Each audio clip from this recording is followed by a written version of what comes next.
Appreciate you supporting me on that. So I feel very confident by saying I'm the No on the Airport candidate, because when I first launched my campaign on January 29th, that was the very first issue that I spoke on.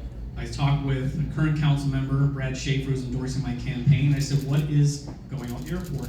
Got a full, again, I'm great on cybersecurity. I'm an IT business owner. There's a lot I don't know, so I always seek out professionals and experts that can help me understand.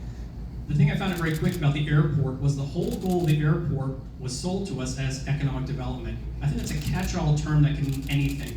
Guess what? A shopping center, a bar, a barber shop, a car dealership, those are all considered economic development. So we have to be careful how we classify that. So why don't I want an airport in Peoria?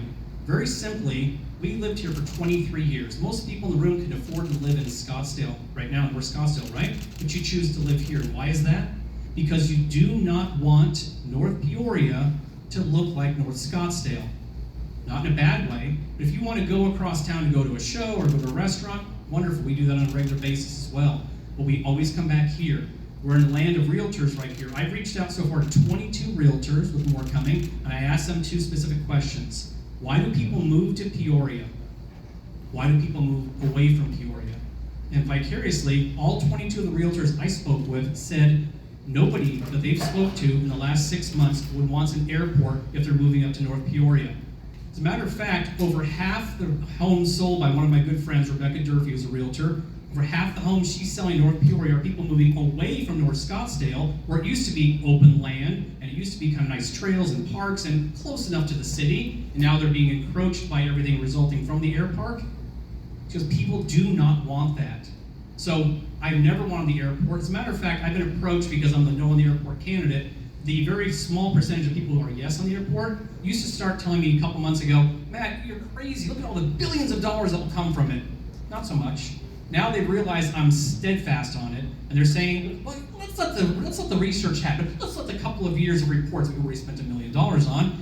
I said, I don't care if the airport is free. I don't care if the airport comes back with the FAA saying, you go, boy. I do not want an airport in North Peoria.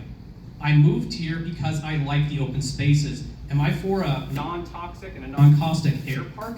A facility or a research facility up in North Peoria? Yes, but nothing near what an air park will bring. I do not want that industrial sprawl. That's not what I moved here for. And I believe 75 to 80% of Peorians would agree with that for my basic non-scientific explanation. Thank you very much. Thank you, Matt. Try and hold again for the applause. Laura, please, on the airport. So, what I do is I do a lot of my research, and I look at it from the same position that you have to have enough information, you have to ask good questions in order to make informed decisions. And right now, I am no on the airport because I don't have enough information to say yes on an airport. Are there positives to an airport? There are. Are there negatives? Yes. But right now, with the way that the city is approaching this, I don't think we have enough information to move forward.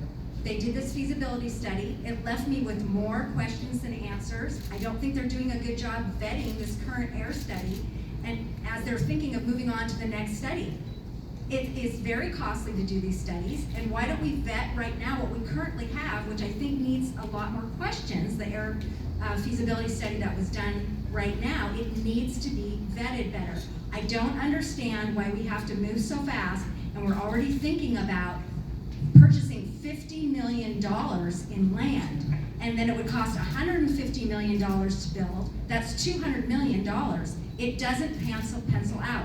From my perspective, from my job, I have been in committee meetings with the Transportation and Infrastructure Committee, that the FAA is the agency under that. And we have heard testimony from small airports, just like they want to build here in Peoria, from all over the country, coming to the federal government saying, we cannot make this work, we cannot operate in the black, we need help from you to continue with our airport.